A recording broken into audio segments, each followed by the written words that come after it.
Добро вечер. Продолжуваме со серијалот Македонија земја на Божјата мајка или Светот на Божјата мајка, овој пат со поднаслов Јазикот на древните македонци. Веќе сме, така речи, на половина од серијалот, па ред е да направиме едно мало резиме. Не заради подсетување на гледачите за претходните емисии или препрочитување, односно прераскажување, туку тоа ќе осториме во функција на оваа денешна емисија. Имено ние и во претходните емисии изведовме бројни докази јазикот на древните македонци. Па ред е сега некои и да ги повториме. Во првата емисија централно прашање беше името Македонија. Ние видовме дека нашата историографија, барем до сега, имаше различни толкувања на името Македонија, па се толкуваше како рамна земја, песоклива земја, висока земја, планинска земја и така натака. Што не е возможно, изборува за еден ненаучен пристап, од проста причина што не се користеше етимологијата, не се користеше денешниот македонски јазик, не сакаше да се направи врска меѓу јазикот на древните и денешните македонци. Во првата емисија докажавме со помош на македонскиот јазик значењето на името Македонија. Македонија, според наше толкување, значи земја на Божјата мајка. Ако се разложи со помош на денешниот македонски јазик, ние добиваме Маке, Дон и Ија. Маке основа има во мајка, Дон или Дона жена, Ија на древномакедонски земја. Тоа детално го објасниме во првата емисија. Значи, значењето на името Македонија е земја на Божјата мајка. Потврда на ова имавме на Google Translate, кога направивме превод на Светот на мајката или Светот на Божјата мајка од енглески на хинду.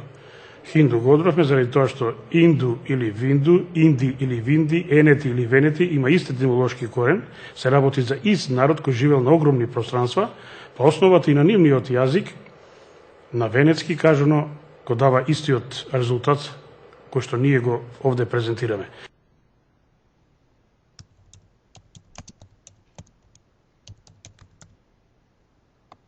World of Mother. Makedonia. Makedonia.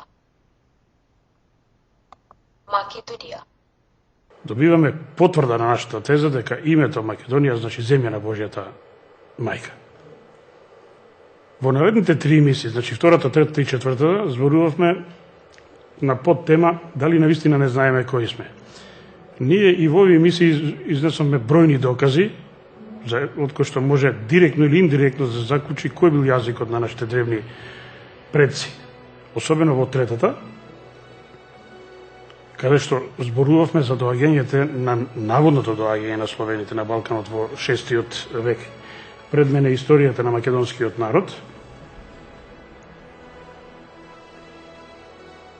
Она од 1969 година во издание на Институт за национална историја. На страна 59 децидно е запишано дека словените релативно доцна се јавиле на историската сцена, дури во 5-тиот, односно 6-тиот век. Внимавајте, се појавиле. Во нашата историја не пишува дека тие дошле од зад Карпатите. Немаме ни еден дециден доказ кој што тврди за наше доаѓање од зад Карпатите. Вели се појавиле. Постоеле и порано, но по друго име, венети. Значи, венетите се нашите древни предци. Ние во таа емисија изнесовме бројни докази за присуството на венетите на Балканот, Малоазијскиот брег, Апенинскиот полуостров, па и пошироко. Значи, венетите нема автор од древноста кој што не ги спомнува. Ги набројавме сите да не се преповторуваме. Значи, имаме синоним на венети и словени. Значи, имаме венети кои во 6 век се само преименување. А што се однесува до доаѓањето имаме само при доаѓање. Ако венецкиот јазик е словенски, тогаш е јасно кој бил и јазикот на древните македонци. Истиот денешниот, со сите архаизми, неопходни за една таква временска дистанца од 2000 или повеќе години. Децидна потврда имаше и во делата на Јорданес, германски автор од 6 век, кој што ги задначува венетите и словените во своето дело Географија, односно Германија. И презентиравме и топонимите, како што се Венецка река, односно хидронимите, Венецка река, Венецки залив и градот Венетија, најубавиот град кој што го изградиле венетите дојденци од Македонија. Тоа го пишува Тит Ливи во своето дело од основањето на градот Рим. Во петата и шестата емисија зборувавме за Хомеровите епови и Македонија и за Троја вистини и заблуди. И овде излезоме бројни докази од кои што може да се заклучи кој бил јазикот на древните македонци. Ќе повторам само пишувањата на Елијан, древен автор, кој што напишал дека Илијадата е напишан на јазикот на бригите, најстарото и најбројното македонско племе. Бригите се исто така од родот на пелазгите, тоа е голем еден народ од генот на венетите, во 6 век преименувани во Словени. И тука ги гледаме врските меѓу древните и денешните македонци, се разбира и јазикот меѓу древните и денешните македонци. Оваа тема посебно ја обработува Лудвиг фон Пасов, еден од најголемите германски лингвисти уште пред 200 години, кој што на целиот свет му докажа дека лексиката на Хомеровата Илијада во основа и припаѓа на лексиката на словенскиот јазичен сојуз. Иста потврдиме и 100 години подоцна од Кристијан Хардер, кој што наведе дека голем број од имињата во Илијадата има словенски корен. Кај нас оваа тема ја обработува само нашиот иселеник во Канада, господин Одисеј Белчевски. Децидна потврда најдовме и кај Херодот, книга прва, глава 196, кој децидно тврди дека илирите се венети. Ако илирите се венети, тоа значи е равно на словените, а илирите припаѓаат на големото семејство од Дардановата и Тројанската лоза, многу блиски на нив се тракийците и пајонците, можеме да кажеме така речи целиот Балкан е венецки, тоа што ќе рече словенски. И од тука заклучуваме дека јазикот на древните македонци е идентичен со овој наш денешен. Во 7-та и 8-та емисија зборувавме за писмото кај нашите древни предци. И тука можеме да најдеме директни и индиректни сведоштва за јазикот на нашите древни предци и врските со денешниот наш јазик. Македонците видовме се пелазги од родот на венетите во 6 век се разбира преименувани во Словени. Видовме Охрид, центар на писменоста, но не од 9 век, него многу порано. На мозаиците на Плаушник го најдовме Кадмо, оној кој што според Херодот, но и други древни автори им го даде писмото на хелените. Го најдовме Лин, полуостров на Охридското езеро, близу до селото Радожда. Лин е учителот на Орфеј и Тамир, кој што според Диодор од Сицилија пишувал со врежаните знаци на првите пелазги јазикот пелазгиски. Тие видовме дека биле од генот на венетите, значи првите словени. И тука имаме децидна потврда за врските меѓу јазикот на древните и денешните македонци. Ја презентиравме сликовната азбука, која што исто така е разбирлива само ако се употреби денешниот македонски јазик, но се разбира и јазиците на останатите словенски јазици. Не треба да бидеме неправедни и према нив. И ти имаат право да се сметаат за наследници нова културно наследство што го остави Хомер и неговите современици. И овде, значи, ги видовме врските меѓу древниот и денешниот наш македонски јазик. Во 9-та и 10-та емисија имавме чест да мој гостин и гостин на гледачите на телевизија Сонце биде професорот доктор Александар Аристотел Тентов, кој што заедно со господинот Томе Бошевски, академик, го дешифрира писмото на древните македонци од династијата Птоломеи, македонската царска династија, која што владееше со Египет околу 300 години. Тие дешифрира и други камени плочи со декрети од кралевите на Египет.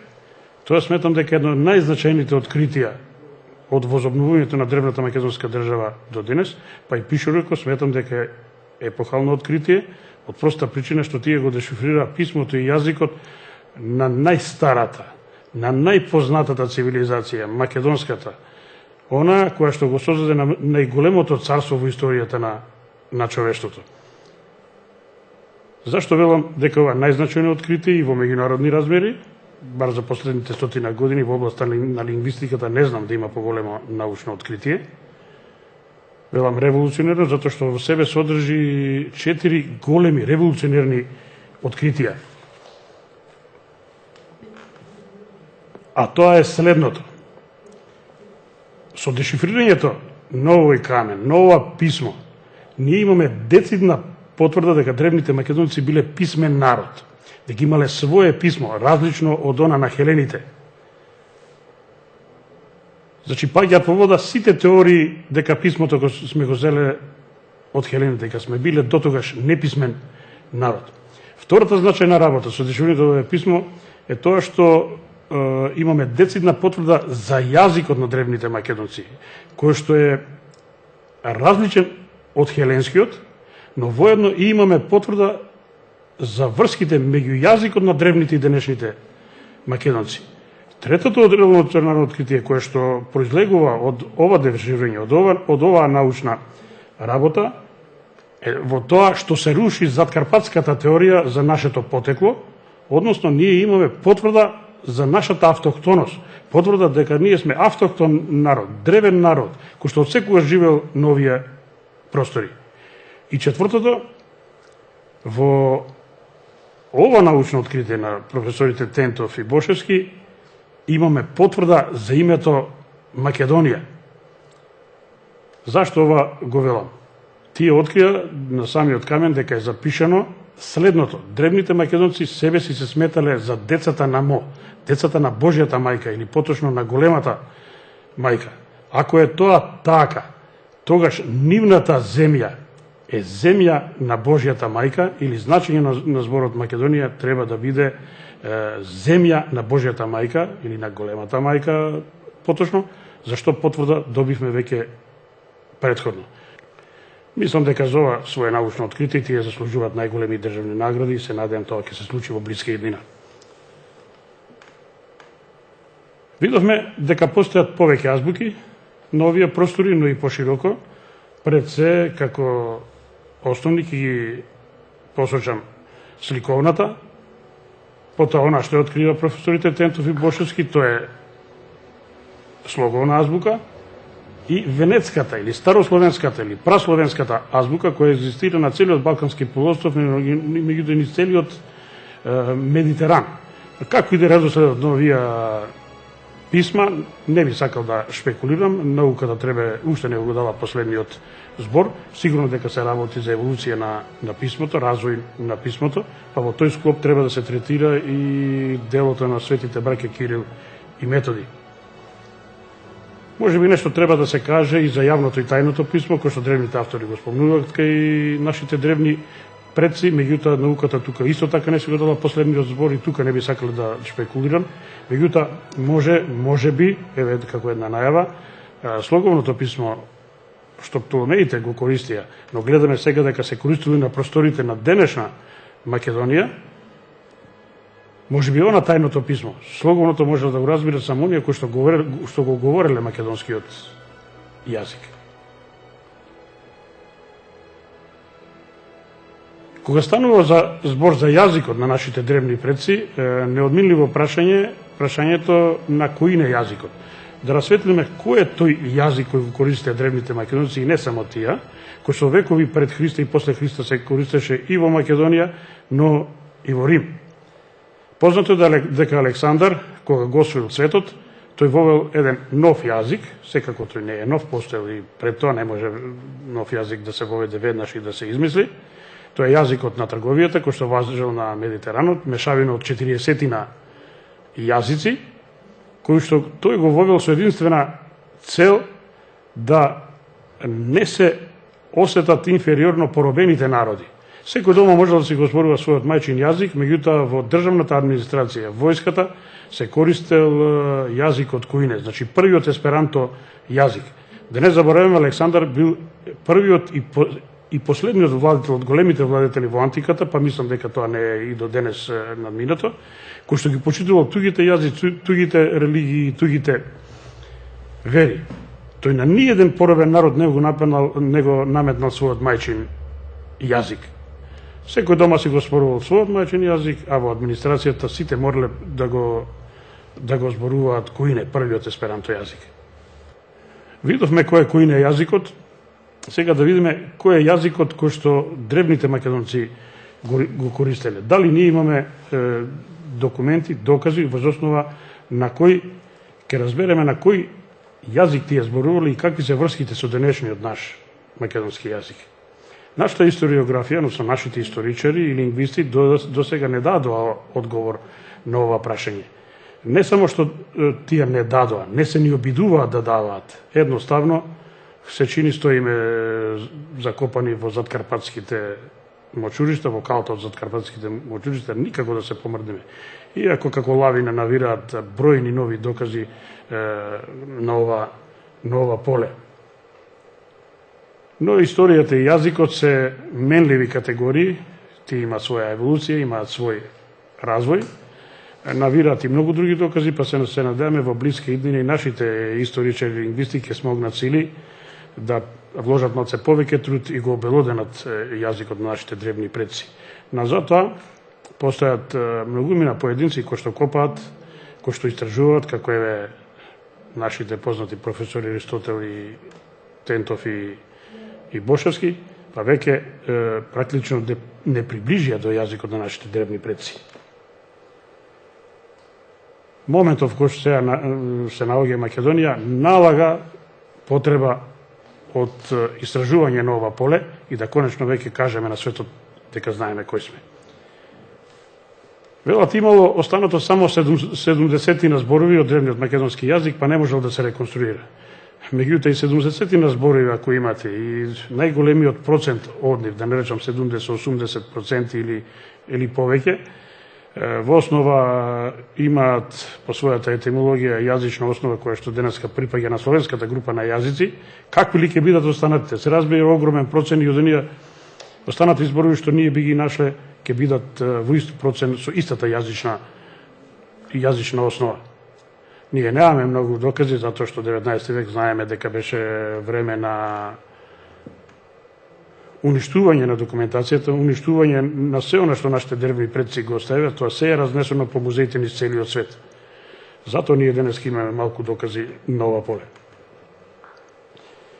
Пред да почнеме да со презентација на доказите за јазикот на нашите древни предци, би сакал нешто да кажеме и за посебноста на македонскиот јазик и различноста од хеленскиот.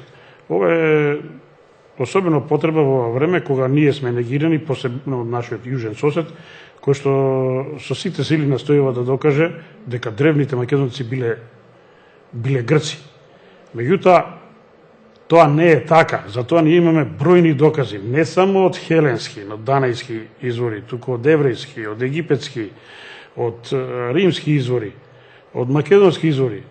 Каде год да се чепне, ќе се види дека јазикот на македонците секогаш бил различен од оној на хелените. Дециден доказ имаме прво кај Херодот, таткото на историјата, книга прва глава 57, децидно запишал дека јазикот на пелазгите, а пелазгите се дел од, односно македонците се дел од тоа големо пелазгиско семејство, е барбарски јазик, односно јазик за грците неразбирлив. Терминот барбарски во историјата е расветлен, неговото значење дека тоа е јазик кој што е туѓ за хелените. Тој термин го употребувале и нашите древни македонци за другите народи, затоа што тоа значи едно обично брборење или мрморење. Затоа е барбарски јазик. Децидна потврда имаме и кај Херодот, книга прва, глава 196, кога тој зборува за јазикот на илирите. Тој вели дека тој венецки. А илирите видосме се од големото семејство Дарданско или Тројанско, блиски на нив се тракијците и пелазгите. Значи сите тие зборувале венецки јазик, а венецкиот е синоним на словенскиот јазик. Венецкиот само е преименуван во словенски во 6 век. Децидни сведоштви имаме и кај Тит Ливи во историјата на Рим, каде што тој децидно тврди дека атињаните го проколнувале Филипа, фрлале клетви на него и се она што е припаѓа на расата и името македонско. Сведоштво имаме и кај Демосен во неговите Филипики. И тој децидно тврди дека древните македонци биле различен народ од денешните Грци, односно од од хелените. Во своите Филипики тој децидно тврди дека Филип, македонскиот крал или цар, како сакате, не само што не е хелен, нема ништо хеленско, барем да беше, вели, тој од барбарин од една пристојна земја, а тој е само еден шугав македонец, од која што ни пристоен роб не може да се купи. Што гледаме? Тој со сарказам, со горчина зборува за Филипа како тугинец, како човек кој што зборува туг јазик, кој што го смета за опасност за својот народ. Кога сме кај Демостен, има интересна работа. Денешните грци него го прават недоветен. Од проста причина што им ги руши нивните теории, кои што ги заговараат, да древните македонци наводно биле грци. Тие затоа го прават недоведен. Значи, не знаел што зборува. Но, интересна работа, ние и денес имаме наши учени овде, учени под наводници, кои што Ѓоргија Пулевски и голем број други револуционери и македонски дејци, ги прогласуваат за недоветни само заради тоа што се сметаа за потомци на древните македонци. Гледаме многу сличност овдека во настапите, како да се инструирани од еден центар или како што да работат за исти цели, за остварување на исти цели. Децидни сведоштва имаме и кај Аријан и Плутар. Кај нив има повеќе сведоштва. Плутарх и Аријан се исто така древни автори, кои што на повеќе места ја истакнуваат дека македонскиот јазик е посебен, различен од хеленскиот, од данајскиот. Така да тие во своите дела, како што например Аријан во делото Анабаса или Историја на наследниците, а Плутарх во своите животописи на Евмен, потоа во животописот на Марко Антонije и на Александар Македонски, децидно тврдат да Александар, особено кога бил луд или кога бил исплашен заради некоја ситуација, тој на своите војници, на своите штитоносци им се обраќал на мајчиниот македонски јазик. Тоа се децидни сведоштва кои што никој не може да ги побие. Посебно ќе се задржам на едно сведоштво на Плутарх во животописот за Марко Антонije, во кој голем простор тој посветил на Клеопатра, македонската кралица од династијата Птоломеи. Птоломеите 300 години владееа со Египет. Таа е последната кралица на Египет од династијата Птоломеи, владеела до 31 година пред нашата ера. Зборувајќи за неа, Плутарх наведува дека со сите барбарски народи, освен со неколку, зборувала на нивниот мајчин јазик, знаела повеќе јазици. Тој го потенцира еден друг факт кој што за нас многу интересен и кој што зборува исто така за јазикот, кој што за мајчиниот јазик на Клеопатра, се разбира и мајчиниот јазик на древните македонци.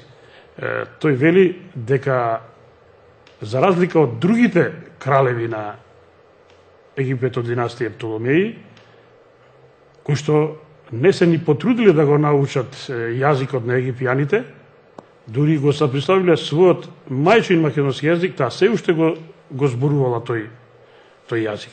И овде имаме децидна потврда за јазикот на древните македонци. Тоа е истиот оној денешниот, се разбира, со сите архаизми неопходни за една временска дистанца од повеќе од 2000 години. Најинтересно е сведоштвото на Квинти Руф, римски историчар, кој што пишал историја за Александар Македонски. Кај него најинтересен е делот во кој што тој го прикажува судењето на Филота, македонски генерал, кој што бил обвинет за предавство. Јас децидно ќе цитирам делови од оваа книга, ја има по библиотеките низ Скопје и низ Македонија. Во неа децидно читаме. Александар, кралот на македонците, му се обраќа на Филота со прашањето денес и тврдењето: денес тебе ќе ти судат македонците. На кој јазик ќе зборуваш? Филота одговорил: овде има повеќе луѓе, значи има и други луѓе кои што не го разбираат древниот македонски јазик, и затоа тој се обратил на коине јазикот, ова е мое објаснение, значи тој се обраќа, вели, на јазикот кој што ти од поодамна го воведе. Револтиран Александар Македонски се обраќа на присутните, гледате, тој се гнаси да зборува на својот мајчин македонски јазик и после тоа излегува. А Филота продолжува. Се лути, а самиот тој го воведе поодамна овој јазик, па сега мораат да го учат и победниците и победените. Ова е многу значаен детал, фрла многу сведоштва за јазикот коине, бидејќи јазикот на кој што зборува Квинти Руф е јазикот коине, јазикот есперанто кој што Александар го вовел како државен јазик во војската и во администрацијата. Квинти Руф децидно низ устата на Филота ни соопштува дека тој е јазик кој морале да го учат и победниците и победените. Денес грците овој јазик го присвојуваат, велат дека коинето е грчки. Меѓутоа тука гледаме дека и да сакаат не може така да биде, од проста причина. Каде и да се стават? Дали да се стават на страната на победниците или на победените, тоа не е јазик нивни. Не е ни македонски, не е ни грчки. Едноставно јазикот, прв јазик есперанто, јазикот на трговијата. Од ова треба да се застрани некои денешни наши учени кои што ја прифаќаат тезата за грчкиот карактер на коине јазикот. Имаме и други сведоштва, мислам дека е доволно да се заклучи кој е нашиот древен јазик. Јас нема да ги набројувам сите нив, меѓутоа ќе кажам дека голем број на зборови од древниот македонски јазик се содржани во лексиконот на Хесихај, автор кој што пишувал во 5 век и напишал лексикон од околу 50.000 зборови, меѓу кои од повеќе народи се разбира, меѓу кои и од македонскиот. Покрај зборови од македонскиот јазик, тој има наведено и топоними, и хидроними, така да е многу значајно дело. Во неговото дело имаме само бар во оној дел што е објавен досега, не се објавени сите делови од неговата книга, одредени по азбучен ред, одредени букви се објавени. Веќе имаме околу 130 зборови од древниот македонски јазик. Се зашто имаме и во лексиконот Суда, имаме сведоштво и кај многу древни македонски автори. Јас само некој од нив би набрал. Тоа се во делата на Критон од Пиерија, Марсија од Пела, Антигон Македонецот, Антигон Егеецот, Антипатар Македонецот, Аристон од Пела, Кратер Македонецот, Лео од Пела, Филип од Амфипол, Поле од Пела, Јован од Стоби, Дамај од Солун, Персе, Македонија и многу други. Бројни сведоштва за јазикот на древните македонски зборови и за јазикот можеме да најдеме од Хомеровите епови. Тоа го елабориравме, нема да го повториме. Можеме да најдеме и во многу дела од областта на митологијата, кој што денешните автори љубат да нарекуваат грчка митологија. Меѓутоа, ако добро се разработи етимолошки, ќе видиме дека огромен број од имињата, топонимите, хидронимите, наслоените се со венецка, денес наречена словенска основа.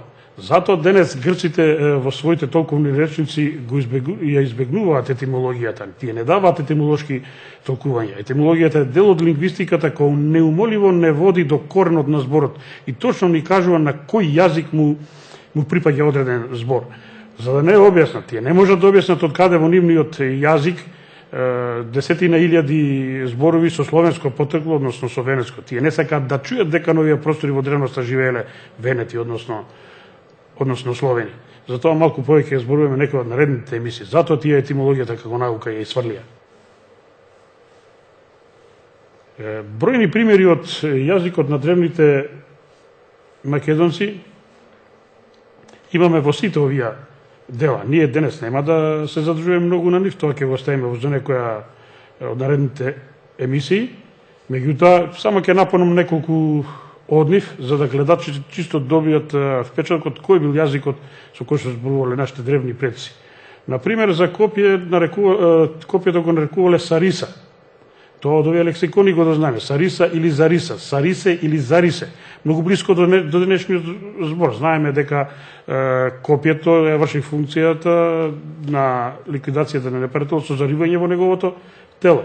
Потаму гледаме дека е тоа разбирливо на денешниот македонски јазик. Пешадијата или фалангата ја нарекувале пезедери или песетери или пешадери. Ист збор како во денешниот македонски јазик. За кревет имале збор креватос, што не значи ништо друго до крената постела. Знаеме дека во древноста древните народи, па и македонците, легла имале на рогозина, потполнато доздола со слама или некоја слична друга содржина. Значи тоа е само крената постела. Повторно разбирливо на денешниот јазик. Придружник на апостол Павле во неговите мисии низ Балканот е Тихик. Според Етик Истар, односно Свети Јероним, во записите сочувани во Ватикан, негов придружник е Тихик. Според тие објасненија во Ватикан, оној што е во смирение, оној што е во тишина. И тоа гледаме дека разбирливо на денешниот наш македонски јазик. Бројни имиња, како што се Неда, Калина, Кирка, Киријана, Климен, Климена, имиња како што се Насте, Пере, Миле, Тасе, Трајан, се тоа имиња кои што денес влегуваат во групата на словенски лични имиња. Имиња кои што се обработени во речниците, кои што му припаѓаат на словенскиот род од 7 век па навака. Меѓутоа не ни е целта, тоа ќе го образложиме реков во наредната емисија. Што можеме да заклучиме од сето ова? Можеме да заклучиме дека повеќето од овие зборови кои што се наведени во овие речници ги нема во грчкиот јазик. Тие му припоѓаат на јазикот на древните македонци. И што е интересно, повеќето од нив имаат словенска јазична основа, односно венецка јазична основа, што дава недосмислена слика за врските на јазикот на древните и денешните македонци. За жал, денес во Македонија никој не проучува етимологијата од зборовите овие речници Хесика и Суда, од Илијадата, од другите древни дела, од митолошките извори и така натака. Се чини дека многу е повносно денес да се работи на програмите од Грчката академија на науките и уметностите во соработка со Српската или Бранденбуршката или Минхенската академија. Очигледно е многу повносно, па затоа некои наши учени за 25 години ќе најдат, замислете колку големо научно откритие, за 25 години во Македонија 4 не грчки имиња. Никако македонски не сакаат да ги спомнат, него како не грчки. Па дури Александар и Филип ќе ги прогласат за грчки имиња. Иако и секој студент по историја знае дека првата грчка држава од 1830 година. И да сакале не можат да бидат грци. Со тоа ќе привршиме. Меѓутоа, пред да привршиме, би сакал да дадам одговор на едно прашање кое што пристигна, еден коментар од претходните емисии, од еден наш гледач, кој што коментирајќи ги искажувањата за Хомеровите епови и Троја, се јас ќе парафразирам, тој коментира дека древните автори имаат децодни сведоштва дека Александар, кога тргнал на походот на исток, кога се истоварил на Малазиското копно, прво го посетил градот Илион, градот на тројанците, тамо положил жртви, тамо го сменил оружјето, кое што било сочувано од тројанците, што тој го смета за децидна потврда дека градот Илион се наоѓа во Мала Азија. Ќе давам едно кратко објаснување заради гледачот, заради негово удостојување. Инаку во 8-та, односно во 6-та ми се чини емисија, кај што зборувавме Троја вистини и заблуди, имаше мноштво на докази дека тројанската држава, а со тоа и градот Илион, како најголемиот и најубавиот град на тројанците, е на Балканот. Ние не знаеме каде е тоа. Археолошката наука се уште нема децидни докази за тоа. Меѓутоа имаме непобитни докази кои што во таа емисија ги презентиравме, дека тројанската држава и градот Илион никако не можел да биде онаму кај што го нашол Шлиман. Тоа мора да биде тука негде на Балканот. Таа Троја секако дека постои, ние не ја негираме, затоа што бегалците од тројанската држава и градот Илион, после губењето на војната, заради избегнување на масакрите и одење во робство, се разбегале на сите страни кај стигнале, основале нови населби, нови градови, кои што ги нарекувале според својата поранешна состојба Троја или Илион. Па оној град што можеби го открил Шлиман е всушност еден од тие 9 трои кои што расејани по Балканот, Мала Азија и на Пенинскиот полуостров. Се надам гледачот ќе биде задоволен, а нека погледа емисијата за Троја вистини и заблуди, ќе ги најде сите докази според кои ги презентиравме, а кои докажуваат дека Троја никако не можела, односно тројанската држава и градот Илион никако, бар за она за кое што зборува Хомер, не можела да биде во Мала Азија. За денес толку. Во идната емисија ќе продолжиме на темата јазикот на древните македонци. Овој пат со презентирање и искажување на живите сведоци. Се разбира условно живите сведоци или во наводници. Затоа, значи, ќе зборуваме за топонимите, хидронимите, нисонимите, оронимите, теонимите, кои што се навистина неми, но до ден денес живи сведоци кои што со илјадници години обстојуваа за да покажат на денешниве македонци и на целиот свет кои биле луѓето и кој јазик го зборувале кога ги нив именувале. Благодарам.